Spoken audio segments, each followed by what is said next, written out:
Hello friends, எல்லோரும் எப்படி இருக்கீங்க? இங்கே நாங்கள் ரொம்ப சூப்பராக இருக்கோம். நீங்கள் எல்லோரும் நல்லா இருப்பீங்க அப்படின்னு நினைக்கிறேன். இப்போ நம்ம எங்கே வந்திருக்கோம்னா, திருமுல்லை வாயிலில் இருக்கிற ஒரு தாமரை நகரில் முத்துமாரியம்மன் கோயிலுக்கு வந்திருக்கோங்க. எப்போவுமே நாங்கள் வெளி கோயிலுங்களையும் உங்களுக்கு காமிச்சிட்டு இருந்தோம். பெங்களூரில் போனோம், மைசூர் போனோம், அது மாதிரி திருச்சி, ட்ரிப்ளிகேன் அது மாதிரி கோயில் காமிச்சிட்டு இருந்தோம். சரி, நம்ம உள்ளூரில் ஒரு கோயில் இருக்குது, அந்த கோயிலை காமிக்கலாம், அதோடைய பெருமைகளும் உங்கள் எல்லாருக்கும் தெரியணுன்றதுக்காக இதை நான் பதிவாக போட்டிருக்கேங்க. ரொம்ப சக்தி வாய்ந்த கோயில். ஃபுல்லாக பாருங்கள், அப்போ தான் உங்களுக்கு நல்லா தெரியும் எவ்வளோ சக்தி வாய்ந்த அம்மன் இருக்காங்க அப்படின்றது.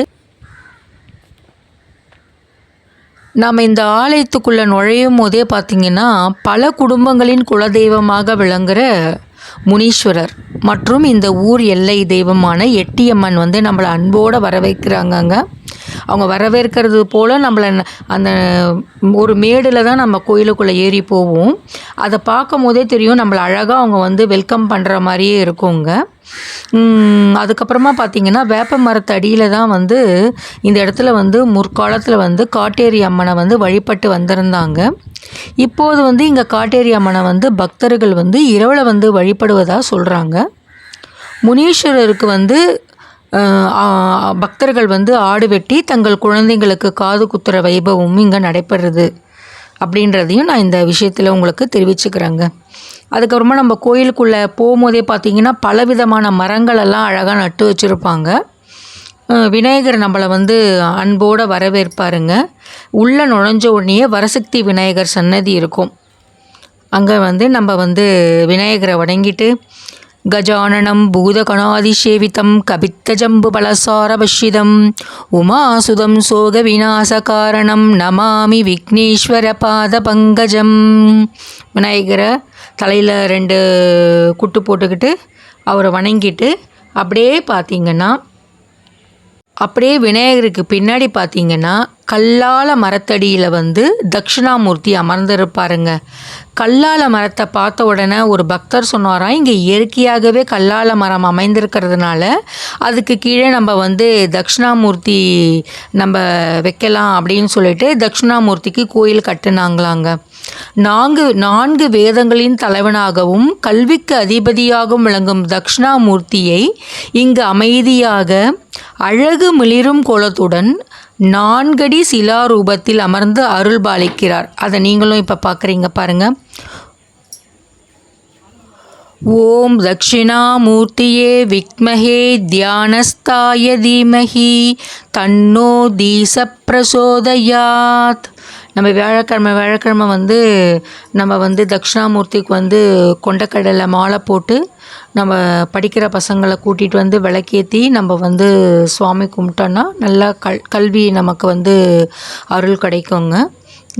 இதை நம்ம குழந்தைங்களுக்கெல்லாம் சொல்லி நம்ம வளர்க்கணும். சின்ன வயசுலேருந்தே நம்ம இதை சொல்லி கொடுக்கணுங்க. கோயிலை ஒட்டியே ஏரிக்கரை இருக்கிறதுனால அந்த ஏரியில் வெங்காயத்தாமரை செடிகள் எல்லாம் படர்ந்துருக்கு பாருங்கள். ரொம்ப அழகாக இருந்ததுங்க. இந்த கோயிலுக்கு நான் வரும்போது ரொம்ப ஆச்சரியப்பட்டேன். இவ்வளோ அழகாக இருக்கே இந்த கோயில். நம்ம இங்கே நாங்கள் ஒரு 14 வருஷம் ஆகுது. இப்போ தான் இந்த கோயிலுக்கே நாங்கள் வரும்போது எங்களுக்கே ஆச்சரியமாக இருந்ததுங்க.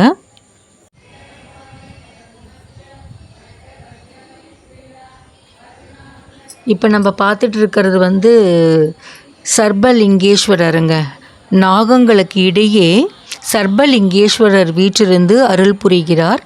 லிங்க திருமேனியை ராகு கேது என்ற 2 நாகங்கள் தழுவி உள்ளன. இந்த சர்பலிங்கேஸ்வரர் திருக்காலத்தை போன்று ராகு கேது தோஷத்தை போக்கக்கூடியவர். இவரை வழிபாடு செய்தால் குடும்ப தோஷங்களும் விளங்கும். சர்ப லிங்கேஸ்வரருக்கு மாதந்தோறும் வரும் பிரதோஷங்களில் பூஜை மற்றும் மகா சிவராத்திரி அன்றும் பூஜை 4 காலங்களிலும் நடைபெறுகிறது. மிக விசேஷமாக செய்யப்படுகிறது. கார்த்திகை சோமவாரத்திலும் அரச மரத்துடன் பக்தர்கள் சர்பலிங்கேஸ்வரருக்கு பூஜை செய்வார்கள். நம்ம லிங்கம் இருக்கார் பார்த்திங்களா, சர்பலிங்கேஸ்வரருக்கு. அவருக்கு பின்னாடி அப்படியே பார்த்திங்கன்னா நாகராஜாவும் நாகராணியும் தம்பதிகளாக அமர்ந்து காட்சி தருகிறார்கள். அஷ்ட நாகங்களும் வீற்றிருக்கும் அருங்காட்சி இந்த ஆலயத்தில் ரொம்ப சூப்பராக இருக்குங்க. இது வந்து வேறு எந்த ஆலயத்திலும் இல்லாததுங்க. இந்த நாகராஜா நாகராணிக்கு வருடந்தோறும் தை மாதம் திருக்கல்யாண உற்சவம் வெகு சிறப்பாக விமர்சையாக நடைபெறும். அதில் நாகத்திற்கு பெண்கள் நலங்கு வைக்கும் நிகழ்ச்சி மிகவும் மகிழ்ச்சியானதாகும். இந்த திருக்கல்யாணத்தில் கலந்து கொள்ளும் தம்பதியர்கள் குழந்தை பேறு வேண்டுவோர் மற்றும் திருமணம் வேண்டுவோர் உடனே அவர்களுக்கு வேண்டுதல் நிறைவேற்றப்படுகிறது. அப்படிப்பட்ட சக்தி வாய்ந்த நாகராஜா நாகராணி இந்த சன்னதியில் ராகு கேதுவிற்கும் தீபமேற்றி வழிபாடு செய்வார்கள் பக்தர்கள். மரத்தில் எவ்வளோ அழகான அம்மன் இதை வந்து குங்குமம் வச்சு எவ்வளோ அழகாக தத்ரூபமாக இருக்குது பாருங்களேன். அப்படியே இதை பார்த்துட்டு மெய் சிலிர்த்துட்டாங்க நான். எவ்வளோ அழகாக மரத்தில் அந்த அம்மனோட முகத்தை வந்து அவங்க அழகாக மஞ்சள் குங்குமம் வச்சு குங்குமத்தால் வந்து அம்மனையே அங்கே வந்து உட்கார வச்சுருக்காங்க பாருங்களேன். அருமையாக இருந்ததுங்க. வேப்பிலை சேலை கட்டிட்டு அதை நான் பார்க்கும்போது ரொம்ப மெய் சிலிர்த்துட்டு, எப்படிங்க இது இவ்வளோ அழகாக வந்துச்சுன்னா அது இயற்கையாகவே வந்ததுமா.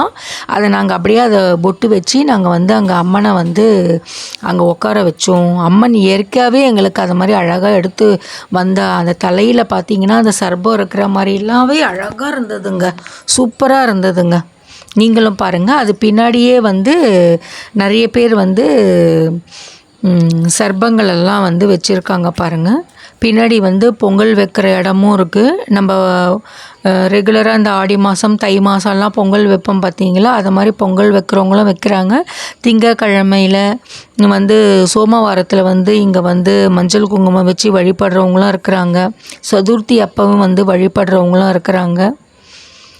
இந்த ஏரியாவில் இருக்கிறவங்க கண்டிப்பாக இந்த கோயிலுக்கு வந்திருப்பீங்கன்னு தெரியும். இது வெளியில் எல்லாருக்கும் தெரியணும். ஏன்னா நிறைய கோயிலுக்கு நம்மளால் போய் பார்க்க முடியறதில்ல.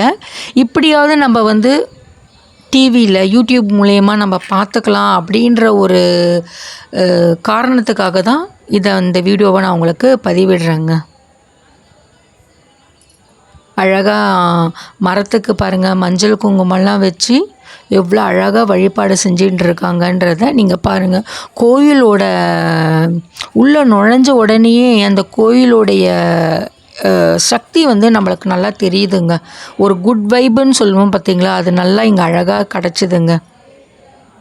நம்ம விநாயகர் பார்த்தோம் பார்த்தீங்களா, விநாயகர் பார்த்த மாதிரியே ஆப்போசிட்டில் வந்து சாய்பாபா இருக்காருங்க.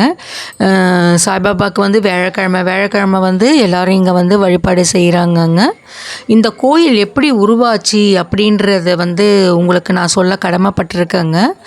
என்னென்னா இந்த இடத்த சுற்றி மொத்தமே வந்து பயிர் விளையுங்க, வயல்வெளியாக தான் இருந்தது. அந்த காலத்தில் வந்து வாழ்ந்த முன்னோர்கள் என்ன பண்ணுவாங்கன்னா, தங்களுடைய விளைநிலங்களில் விளைஞ்சது பார்த்தீங்களா, அறுவடை செய்கிறதுக்கு முன்னாடி இந்த ஏரியில் வந்து இருக்கிற காவல் தெய்வமாக வந்து ஒரு கல்லை வச்சு அவங்க வழிபட்டுட்டு இருக்காங்கங்க. வழிபட்டுட்டு வந்திருக்கும் போது நாளடைவில் என்ன ஆனாங்கன்னா, அவங்களுடைய விளைநிலங்கள் எல்லாமே வந்து என்ன ஆயிடுச்சுன்னா குடியிருப்பு பகுதியாக மாறிடுச்சு. அதுக்கப்புறமா என்ன பண்ணாங்கன்னா, அந்த ஏரிக்கரையில் இருக்கிற செடி கொடிகளை சூழ்ந்த புதர்களாக மாறிடுச்சு. இங்கே வந்து காலபைரவர் இருக்கார் பாருங்க. காலபைரவருக்கு வந்து அஷ்டமியில் வந்து இங்கே வந்து பூஜை பண்ணுறாங்கங்க. மிளகுல வந்து விளக்கேற்றினாலும் ரொம்ப விசேஷங்க. ராகு காலத்தில் வந்து இவருக்கு விளக்கேற்றினாலும் ரொம்ப விசேஷம். ரொம்ப ஏரிக்கரை வந்து புதராக மாறிடுச்சுங்க. அதுக்கப்புறமா என்னாச்சுன்னா, முத்துமாரியம்மாள் வந்து ஒரு பெண் மீது அருள் வந்து, நான் இங்கே வந்து அமரப்போகிறேன், எனக்கு வந்து சிலை ரூபத்தில் வந்து நீங்கள் இங்கே வந்து வழிபாடு செய்யணும் அப்படின்னு சொல்லிட்டு சொன்னதாகவும், ஒரு கனவுல வந்து அது இல்லாமல் அந்த ஏரியாலேயே இருக்கிறாங்க பார்த்தீங்களா, அந்த ஊர்லேயே பல காலமாக வாழ்ந்துட்டுருக்காங்க பார்த்தீங்களா, அவங்களுடைய கனவுலையும் வந்து எனக்கு வந்து கல் ரூபத்தில் எனக்கு இங்கே ஒரு சிலை வைக்கணும், நான் இங்கே வந்து அமரப்போகிறேன், எனக்கு ஆலயம் கட்டுங்க அப்படின்னு கட்டளை இட்டதாகவும் சொல்கிறாங்கங்க. இப்போ நம்ம சொன்னோம் பார்த்தீங்களா, முத்துமாரியம்மன் கனவுல வந்தாங்கன்னு சொல்லிட்டு, அந்த முத்துமாரியம்மன் தாங்க இவங்க. அந்த முத்துமாரியம்மனுக்கு வந்து அவ்வளோ சக்திங்க. அவங்களோட மகிமையை சொல்லவே முடியாது. அந்த அளவுக்கு சக்தி கொடுத்துருக்காங்க அந்த அம்மா. குழந்தை வரம் கேட்டவங்களுக்கு குழந்தை வரம், கல்யாண வரம் கேட்டவங்களுக்கு கல்யாண வரம், நம்ம என்னென்ன நம்ம வேண்டுதல் வைக்கிறோமோ அந்த வேண்டுதல்களை எல்லாமே அந்த அம்மா வந்து நிறைவேற்றி வைக்கிறாங்கங்க. அவங்களுடைய சக்தியை வந்து நம்ம போய் அங்கே தரிசனம் பண்ணி நம்மளோட வேண்டுதல் நிறைவேறுது பார்த்தீங்களா, அப்போ தான் நம்ம உணர முடியுங்க. நம்ம சொல்கிறதுனால யாராலையுமே உணர முடியாது. அங்கே போய் நீங்கள் ஒரு வாட்டி போயிட்டு அங்கே அம்மன் கிட்ட போய் வேண்டிட்டு வாங்க, எவ்வளோ அருமையாக இருக்குது பாருங்கள். வாராகி அம்மன் இருக்காங்கங்க. முத்து மாரியம்மனை சுற்றி பரிவார தெய்வங்களாக தெற்கு திசை பார்த்து வாராகி அம்மன் இருக்காங்க. இங்கே வந்து நம்ம பஞ்சமி தீதி வருது பார்த்திங்களா, பஞ்சமி அன்று வந்து இங்கே வந்து நம்ம பூஜை செய்யலாம். அடுத்தது மேற்கு திசையை பார்த்தவாறு அதாவது ஏரியை பார்த்தவாறு நீர்நிலையை நோக்கியவாறு கங்காதேவி இருக்காங்க.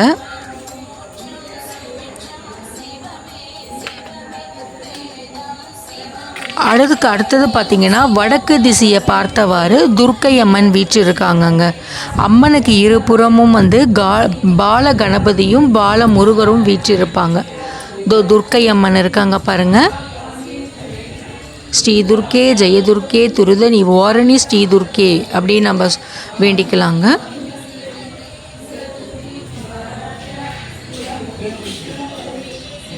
இந்த பக்கம் பார்த்திங்கன்னா முருகர் தெரிகிறாரு, அந்த பக்கம் பார்த்திங்கன்னா வந்து விநாயகர் தெரிவார்.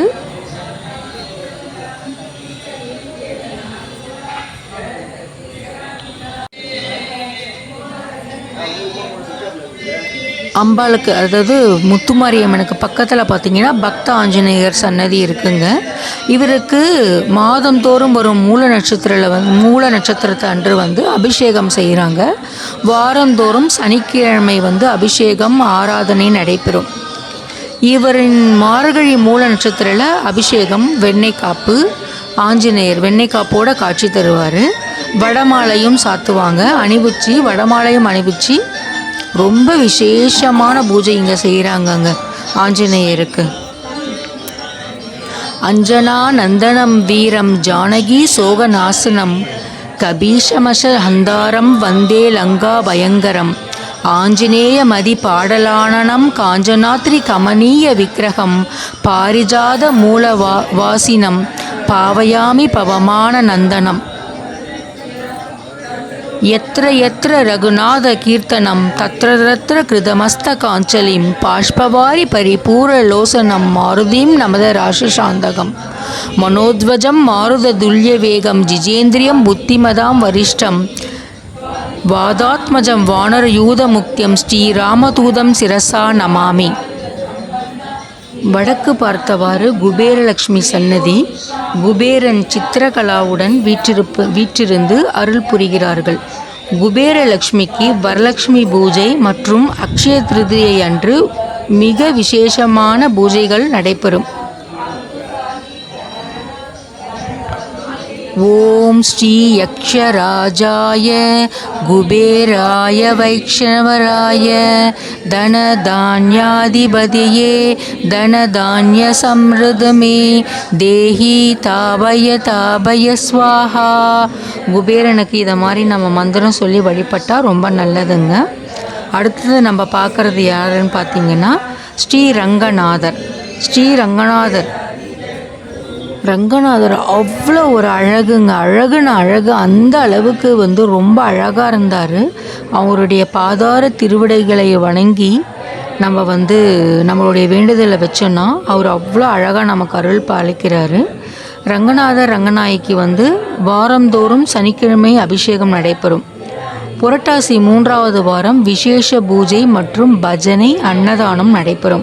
மார்கழி மாதம் வருகிற சொர்க்கவாசல் நிகழ்ச்சி வந்து இங்கே மிகவும் விமர்சையாக நடைபெறுதுங்க.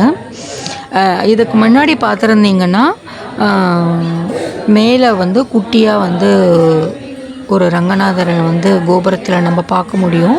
அவரை தான் வச்சுருந்தாங்க. அதுக்கப்புறமா வந்து இவரை வந்து பிரதிஷ்டை பண்ணியிருக்காங்கங்க. கருடாழ்வார் நம்ம பெருமாளுக்கு முன்னாடி யார் இருப்பார்? கருடாழ்வார் இருப்பார் பார்த்தீங்களா? இவர் வந்து நம்ம ரங்கநாதருக்கு முன்னாடி இவர் இருக்கிறாருங்க. நம்ம வந்து கருடாழ்வாரை வணங்கிட்டு தான் நம்ம பெருமாளை வந்து வணங்குவோம். பெரிய திருவடிகள் இவரை வணங்கிட்டு தான் நம்ம வந்து பெருமாளை வணங்கணும். அதனால் அதே மாதிரி வணங்கலாம். அப்படியே இந்த கோயிலோட ஃபுல் வியூவும் உங்களுக்கு அப்படியே நாங்கள் காமிக்கிறோம் பாருங்கள். இந்த கோயில் வந்து அமையறதுக்கு வந்து அமைஞ்சதுக்கு வந்து முக்கியமாக காரணம் இருந்தவங்க நிறைய பேர் இருப்பாங்க. அதில் முக்கியமானவர் வந்து அந்த காலகட்டத்தில் வந்து கவுன்சிலராக இருந்தவர் தான் திரு எஸ்வி கமலநாதன் அவர்களுங்க. அவர் வந்து ஏரிக்கரையில் வந்து கல் வடிவில் இருந்த முத்துமாரியம்மன் ஆலயத்தை அமைக்க ஏரிக்கரையை வந்து சீர் செய்ய முயற்சி செஞ்சாருங்க. அதற்கு உறுதுணையாக அவருடைய மகன் திரு எஸ்கே ரகு அவர்களும் ஆலய திருப்பணியை தொடங்கினார். ஆலய திருப்பணி தொடங்கியதும் ஊர் பொதுமக்களும் பக்தர்களும் ஒருமித்த மனத்துடன் அவருக்கு முழு ஒத்துழைப்பு தந்ததோடு ஐயப்பனின் பக்தர்களுக்கு வேண்டுகோளுக்கு இணங்கி அவர்களுக்கு ஐயப்பன் ஆலயமும் கட்டுவிக்கப்பட்டது. இவ்விரு ஆலயங்களும் 107 நாட்களில் சீரும் சிறப்புமாக கட்டப்பட்டு 107ஆம் நாளில் அருள்மிகு ஓம் ஸ்ரீ முத்துமாரியம் அம்மனுக்கும் ஐயப்பனுக்கும் கார்த்திகை மாதம் ஆன்றோர்கள் ஊர் பொது மக்களின் ஒத்துழைப்புடனும் பக்தர்களின் முயற்சியாலும் மிகவும் விமர்சையாக கார்த்திகை மாதம் கும்பாபிஷேகம் நடைபெற்றதுங்க.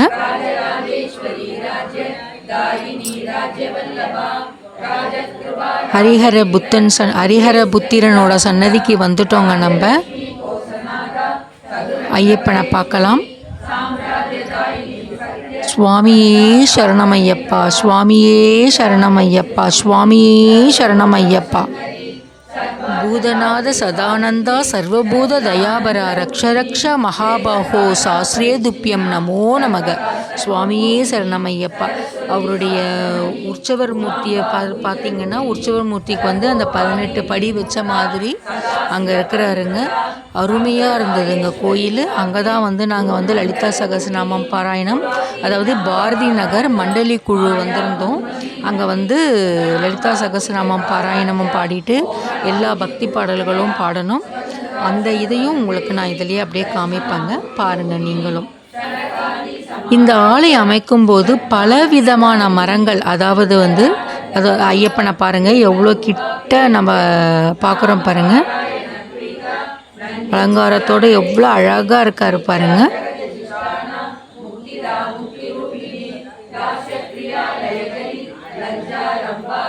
இந்த ஆலயம் அமைக்கும் போது பார்த்திங்கன்னா பலவிதமான மரங்கள், அதாவது அரசு மரம், ஆலமரம், வன்னிமரம் போன்ற பலவிதமான மரங்கள் நடப்பட்டு இங்கு வரும் பக்தர்கள் வந்து இந்த இடம் ரொம்ப இயற்கை அழகோ இருக்குது, மனசுக்கு ரொம்ப அமைதியாக இருக்குன்னு சொல்கிறதோடு இல்லாமல் ஒவ்வொருவரும் ஒரு ஆலயத்தை கட்ட கோரிக்கை வைத்தார்கள். நவகிரக சன்னதி வந்திருக்கோம் பாருங்கள்.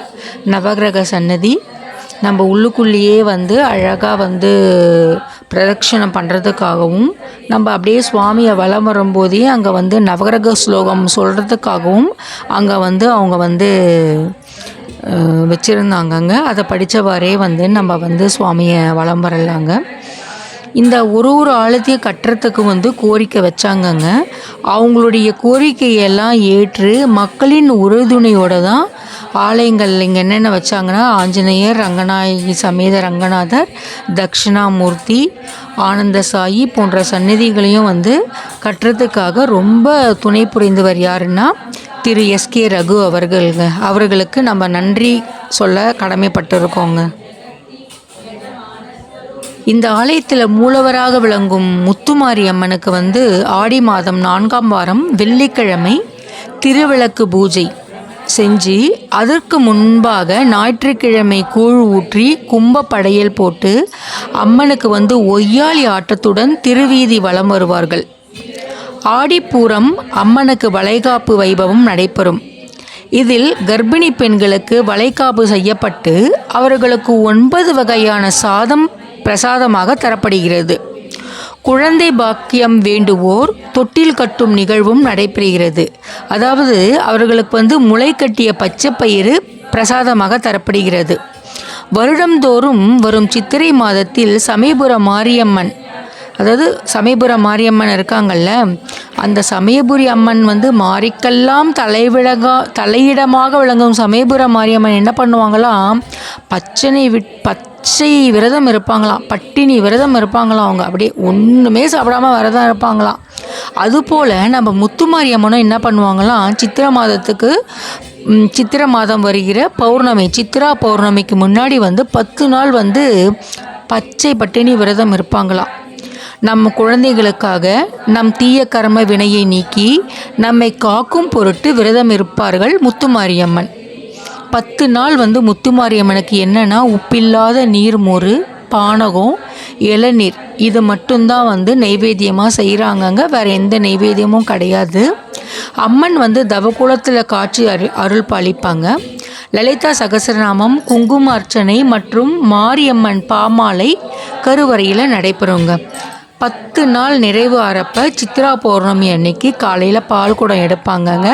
அந்த பால் குடம் எடுக்கப்பட்டு பக்தர்கள் தங்கள் கையிலாலே நமக்காக பச்சை பட்டினி இருக்கும் நம் தாய்க்கு பாலபிஷேகம் செய்வது மிகவும் நெகிழ்ச்சியாகவும் இருக்கும். நம்ம பக்தர்களாகிய நமக்கும் வந்து நம்ம கையால் அம்மனுக்கு வந்து பாலாபிஷேகம் செய்கிறோமே அப்படின்ற ஒரு பூரிப்போடு வந்து நம்ம வந்து அன்றைக்கி நம்மளுடைய சுவாமிக்கு வந்து அவ்வளோ நாள் பட்னியாக இருந்தவங்களுக்கு பால் கொடுத்து அவங்கள நம்ம சாப்பிட வைக்கிறோங்க. அன்னைக்கு சித்ரா பௌர்ணமி அன்றைக்கி சாயங்காலம் என்ன பண்ணுவாங்கன்னா, அம்மனுக்கு வந்து பூவாலேயே அலங்காரம் செஞ்சு காட்சி தருவாங்க. இரவு 7 மணிக்கு தயிர் சாதம், சக்கரை பொங்கல், எலுமிச்சை சாதம் அதெல்லாம் படையல் போட்டு அம்மனுக்கு விரதத்தை நிறைவு செய்வாருங்கங்க. இந்த மாதம் வந்து, அதாவது இந்த வருடம் 25வது வருடம் வந்து மே மாதம் 2ஆம் தேதி அன்று தொடங்குது அந்த விரதம். அதை வந்து 12ஆம் தேதி, மே மாதம் 12ஆம் தேதி சித்ரா பௌர்ணமி அன்று தான் அந்த பச்சை பட்டினி விரதம் வந்து நிறைவடைகிறதுங்க. புரட்டாசி மாதம் நவராத்திரியில் வந்து பூஜை நடக்கும் பார்த்தீங்களா, அப்போ 9 நாளுமே வந்து அம்மனுக்கு, மூலவருக்கு வந்து 9 விதமான அலங்காரங்கள் செய்யப்படுகின்றன. தினந்தோறும் லலிதா சகசரநாமம், குங்கும அர்ச்சனை நடைபெறும்.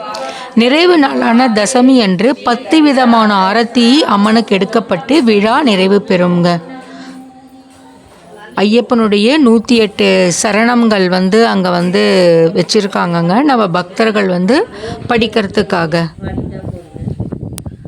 ஐயப்பனுக்கு வந்து சனிக்கிழமை விசேஷ அபிஷேகம் நடைபெறுங்க.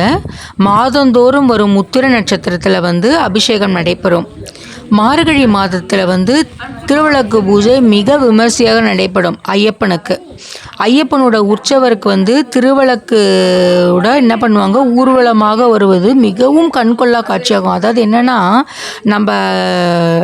நம்ம மாதர்கள்லாம் இருக்கும் பார்த்திங்களா, நம்மெல்லாம் வந்து விளக்கு எடுத்துக்கிட்டு அங்கே ஒரு கோயில் இருக்கும், அந்த கோயில் அம்மன் ஒரு கோயில் இருக்கும், அந்த கோயிலேருந்து வலம் வந்து ஸ்ரீநகர் காலனியில் ஒரு முருகர் கோயில் இருக்குங்க, அந்த சைடும் போயிட்டு அப்படியே பெண்கள் அந்த விளக்கு அப்படியே ஏந்தியவாறே வந்து ரோட்டில் நடந்து வரும்போது ரொம்ப அழகாக இருக்குங்க. விளக்கோட நம்ம ஊர்வலம் வர்றது ரொம்ப அருமையாக இருக்கும், கண்கொள்ளா காட்சியாக இருக்கும். மதியம் வந்து சமபந்தி போஜனம் நடைபெறும். அதில் 1000 பேருக்கு மேலே கலந்து கொள்வாங்கங்க. 100 கணக்கானவர்கள் வந்து திருவிளக்கு பூஜையில் கலந்து கொள்ளுவாங்க. சித்திரை மாதம் விஷு கனி பார்த்தல் நிகழ்வு ஆண்டுதோறும் நடைபெறும். மகர ஜோதி தை மாதத்தில் ஏற்படுகிறது அல்லவா, அன்னைக்கு வந்து ஐயப்பன் கோயிலுக்கு செல்லும் பக்தர்கள் வந்து இந்த ஐயப்பன் சந்நிதியில் வந்து இருமுடி கட்டிக்கிட்டு மலைக்கு போவாங்கங்க. போயிட்டு சுவாமியோட அருளை சபரிமலையில் போயிட்டு சுவாமியை பார்க்குறதுக்கு இங்கே வந்து ஐயப்பா கிட்ட வந்து இருமுடியை கட்டிக்கிட்டு சபரிமலைக்கு போவாங்கங்க. நம்ம இங்கே வந்து நீர்நிலையை ஒட்டி இந்த முத்துமாரியம்மன் கோயில் இருக்கிறதுனால நல்ல நேர்மறை ஆற்றல் இங்கே நிரம்பி இருக்குது அப்படின்றது இங்கே வர பக்தர்களுடைய அனுபவத்தில் வந்து இது சொல்ல கேட்டது உண்மையாக இருக்குங்க. ஏன்னா நாங்கள் நிறைய பேரை அன்றைக்கி நாங்கள் பார்த்து கேட்டதில்லை, இங்கே ரொம்ப நல்லா இருக்குது அப்படின்னு சொன்னாங்கங்க.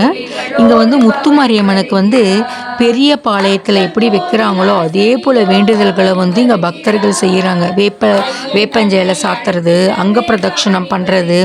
அதுக்கப்புறமா வந்து நம்ம அம்மை நோய் வந்துச்சுன்னா அவங்களுக்குலாம் தீர்த்தம் தருவாங்க பார்த்தீங்களா, அது மாதிரி இங்கே முத்துமாரியம்மன் தீர்த்தம் கொடுக்குறாங்க. முத்துமாரியம்மன், சமயபுர மாரியம்மன், பெரியபாளையத்தம்மன், படவேடு ரேணுகாம்பாள் பரமேஸ்வரியாக யார் யார் என்ன நினைக்கிறாங்களோ அந்த வடிவில் வந்து இந்த அம்மா வந்து நமக்கு காட்சி தர்றது அப்படின்றது வந்து இது உண்மையாக இருக்குங்க, சத்தியமான வாக்காகவும் இருக்குங்க.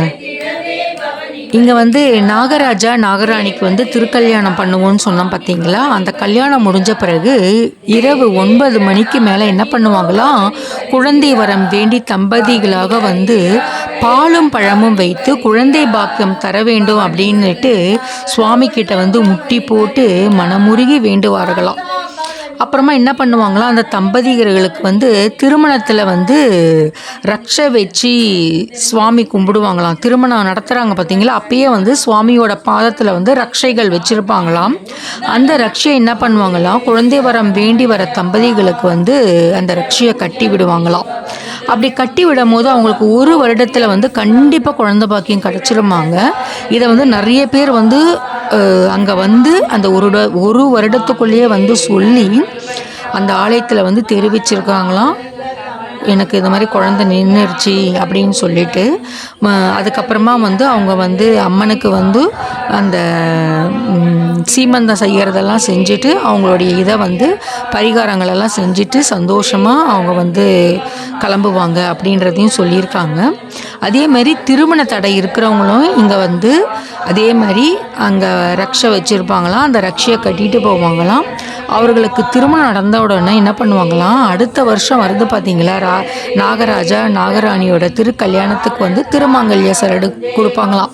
அப்படி ரொம்ப முடியாதவங்க என்ன பண்ணுவாங்களோ ஒரு சின்ன ஒரு குண்டு மணியாவது வாங்கி வந்து கொடுத்துட்டு புடவை வேஷியோடு வந்து அவங்களுக்கு வந்து நன்றி செலுத்திட்டு போவாங்களாங்க. ஆடிப்பூரத்தன்று தொட்டில் கட்டி வேண்டுவோருக்கும் குழந்தை நின்றதுடன் 5வது மாதத்தில் வந்து முத்துமாரியம்மனுக்கு வளைகாப்பு செஞ்சு அவங்களுடைய சக்திக்கு ஏற்றார் போல் ஜடையோ இல்லை 5 வகை சாதமோ இல்லை எத்தனை வகை சாதமோ அவங்க செஞ்சு சந்தன நலங்கு வச்சு கர்ப்பிணிக்கு வந்து, அதாவது ஃபஸ்ட்டு அம்மனுக்கு நலங்கு செஞ்சுட்டு அதுக்கப்புறமா கர்ப்பிணிக்கும் வந்து வளைகாப்பு செஞ்சு கூட்டிகிட்டு போவாங்களாம். குழந்தை பிறந்த பிறகு வந்து அம்மனுக்கு வந்து ஆசீர்வாதம் அம்மன்கிட்ட வந்து வாங்கிட்டு சந்தோஷமாக போவாங்க அப்படின்னு சொல்கிறாங்கங்க. பல விதத்தில் வந்து எல்லாருக்குமே நல்ல விதமாக காட்சி தந்து நல்லபடியாக நம்மளை வந்து காப்பாற்றி கொடுத்துட்ருக்குறா அந்த மாரியம்மன். யார்? நம்ம முத்து மாரியம்மன். முத்தி மாரியம்மனை வந்து நம்ம எப்போதும் வேண்டி நம்மளுடைய எல்லா அருளையும் பெற்று நலமோடு வாழ்வோமாக. நன்றி, வணக்கம்.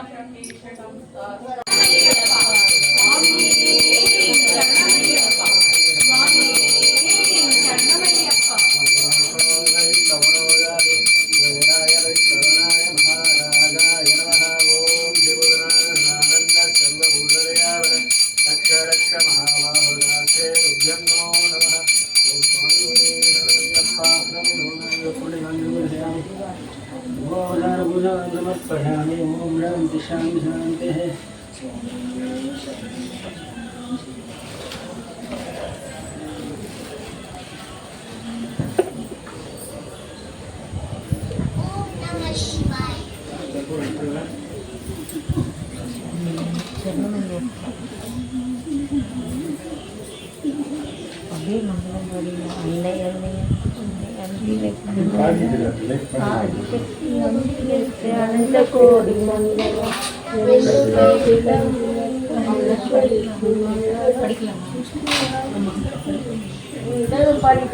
அன்னை அன்னை அன்னை அன்னை அம்பிகைக்கு மங்களம், ஆதிசக்தி அம்பிகைக்கு அனந்த கோடி மங்களம். எண்ணுலே விளங்கும் எங்கள் ஈஸ்வரிக்கு மங்களம், இச்சையாவும் முற்றி வைக்கும் சிற்று வைக்கும் மங்களம். தாழ்வில்லாத தன்மையும் தளர்ச்சியற்ற வன்மையும் வாழ்வினால் பயன்களும் உன்வாக்கிலே வரங்களும் பக்தியிற்க சிந்து வென்று பாடுகின்ற பான்மையும் பாடுவோர் கனேக போக பாக்கியங்கள் மேன்மையும் நாடெல்லாம் செழிக்கவும் வேறிடாத இன்ப பொங்கி வீடெல்லாம் விளங்கவும் ஞான தீபம் ஏற்றி எங்கும் நாத கீதம் பாடுவோம் தர்ம சக்தி வாழ்க வென்று சந்தனம் கொண்டாடுவோம் சங்கராய சங்கராய சங்கராய மங்களம் சங்கரி மனோகராய சாஸ்வதாய மங்களம் குருவராய மங்களம் தத்ராத்ரேய மங்களம் கஜானனாய மங்களம் ஷடானனாய மங்களம் ரகுவராய மங்களம் வேணு கிருஷ்ண மங்களம் சீதாராம மங்களம் ராதகிருஷ்ண மங்களம் சங்கராய சங்கராய சங்கராய மங்களம் சங்கரி மனோகராய சாஸ்வதாய மங்களம்.